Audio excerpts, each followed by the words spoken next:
Welcome to the Fear and Greed Daily Interview. I'm Sean Aylmer. More than 100,000 new IT jobs are expected to be created in Australia by 2024, but our universities are only producing around 7,000 IT graduates a year. Now, a new organisation is aiming younger and helping to build the next generation of technology workers. Dr. Hugh Williams is a co-founder and chief executive of CS in Schools, the organisation behind the Day of AI, trying to instill a passion for technology that will help future-proof our digital economy. I'm looking forward to this interview because Hugh is a bit of a legend in the technology space. He led the team that developed Google Maps, and when he was at Microsoft, was the first person to develop the concept of the infinite scroll. I'm not sure whether I'm happy about that or not. We'll see.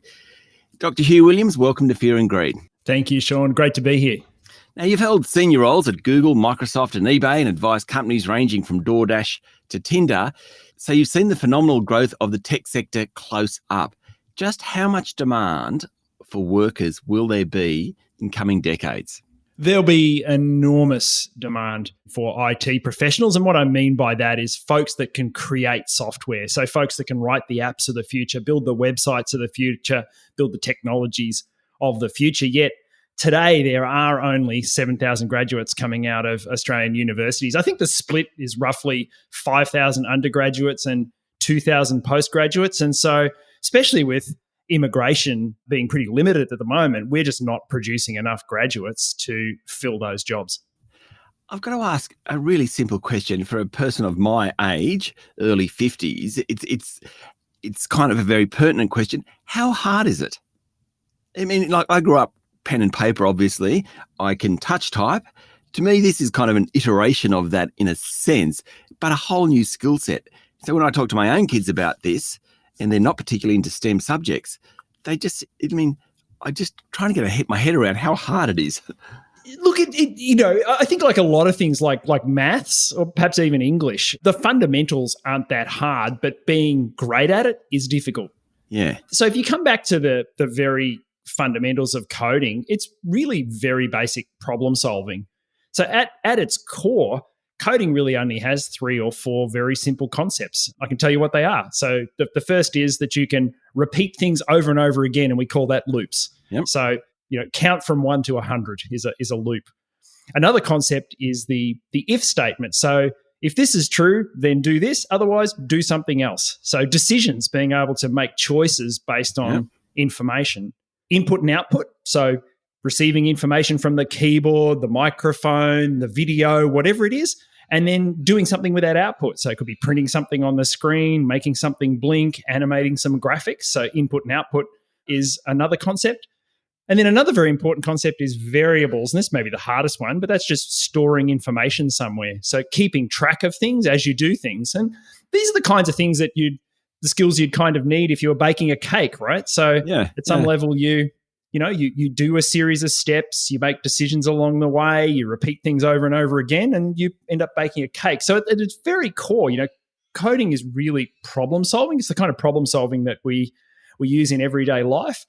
But when it gets hard, though, because you've got to assemble these concepts to solve very complex problems. So if we said, for example, you mentioned Google Maps earlier on, let's route somebody from place A to place B, then there's a lot of those concepts that need to be assembled together to make that overall problem solvable. And so it gets very complex in the assembly of these basic ideas. But when we're working with students in secondary schools, we're really teaching them these very fundamental concepts, the basic building blocks that then they can use in more sophisticated ways as they progress as software developers. And ultimately, we hope that they'll get jobs where they use these concepts in very complex ways to solve very complex problems. The first time I ever saw a cake being made would have been my mother before I went to school, and you learn off that. The first maths I would have done probably was kindergarten or maybe preschool. English would have been the same or earlier.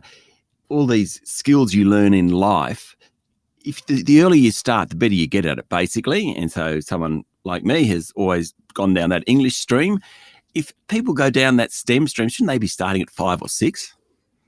Absolutely. And there is an Australian digital technologies curriculum. So federally, there's a curriculum, and that curriculum should be taught in all public and Catholic schools from kindergarten onwards, right up to year 10.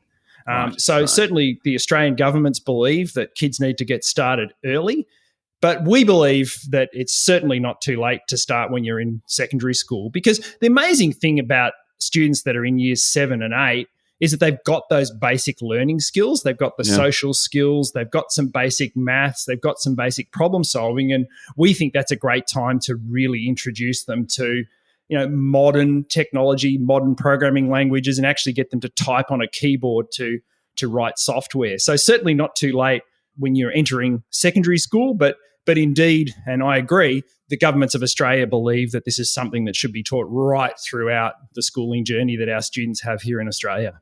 Stay with me, Hugh. We'll be back in a minute.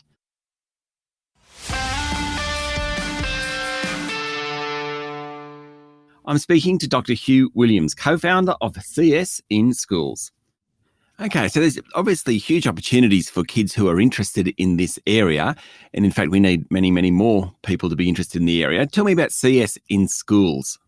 So CS in Schools is an initiative that we began back in 2018 when we moved back to Australia. I started the program with my wife, Selena Williams, and with Christy Kendall, who is a school principal here in Victoria. And what CS in Schools does is it helps schools build a rich, robust digital technology program using the teachers who are already in the school. And so what we do is we go into the schools and we work with existing in-service teachers to build their skills and capabilities in digital technology so that they can pass on those skills to not just the students that they're working with today, but the students that they'll work with next year and the years beyond.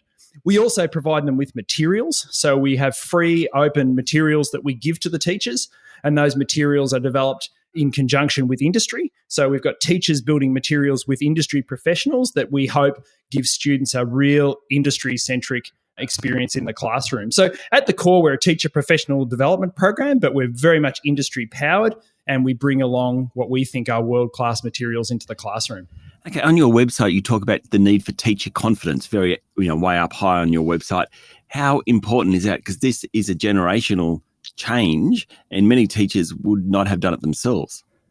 Absolutely. Confidence is really critical. A lot of teachers are nervous about getting up in front of a classroom of 13 and 14-year-olds and being seen to be an expert in computer science. And so good luck. The real core of our program is building up the confidence in the teachers. As I said earlier, the basic concepts aren't that hard.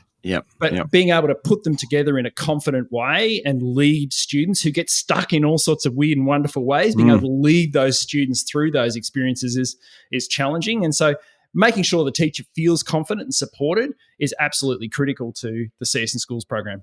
Okay, so the Day of AI, Artificial Intelligence, is being held on July 27. What's that involve?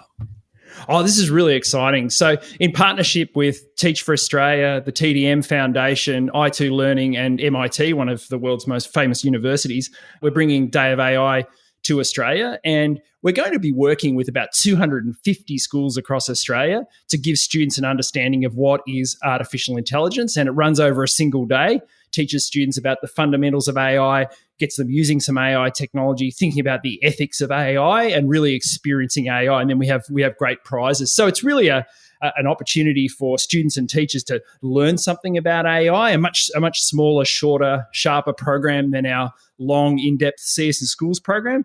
And we hope that lots of schools across Australia will participate. We've almost got 200 schools in the program as of today, and of course we're looking for many more. Oh, wow. I heard there was 15,000 students already signed up. Is that right?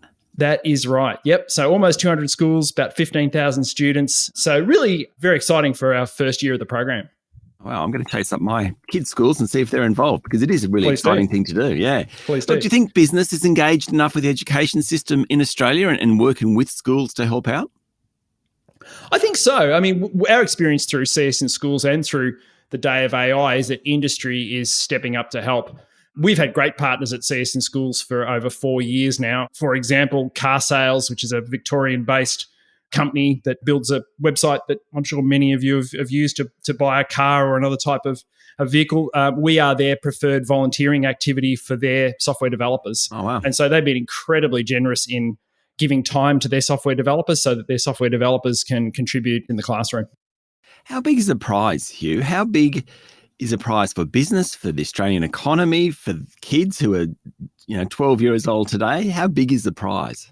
The prize is enormous. I mean, if you think about the generational companies that exist today, Google, Facebook, Amazon, Microsoft, Apple, they are 5 of the 6 most valuable companies in the world. And I'd love to see those companies, the next generation of those companies, created here in Australia. And I think that's very, very possible that we create companies that play on a global scale and are generational companies. And so the prize is enormous. I think we can be leaders in the technological revolution. We just have to make sure that the young people of today have the fundamental skills and then can go on and work in those companies or create those companies over the next 10 years. You developed Infinite Scroll at Microsoft and led the Google Maps team. They were major innovations which affected everyone who uses technology. Are there sort of endless opportunities like that still coming? I mean, it's sort of trite to suggest that we've kind of discovered everything we can discover, because I'm sure every day we discover new stuff. But is there a whole revolution still to come in terms of pushing technology forward? Absolutely. I don't know where we are in the technological revolution. I'm not sure whether we're in the first quarter or we've got to half time, but there's going to be an enormous amount of innovation over the next 10, 20 years. I mean, if you think about the industries that haven't really been revolutionized by technology, I think those industries are going to change enormously. So I'm thinking about things like health.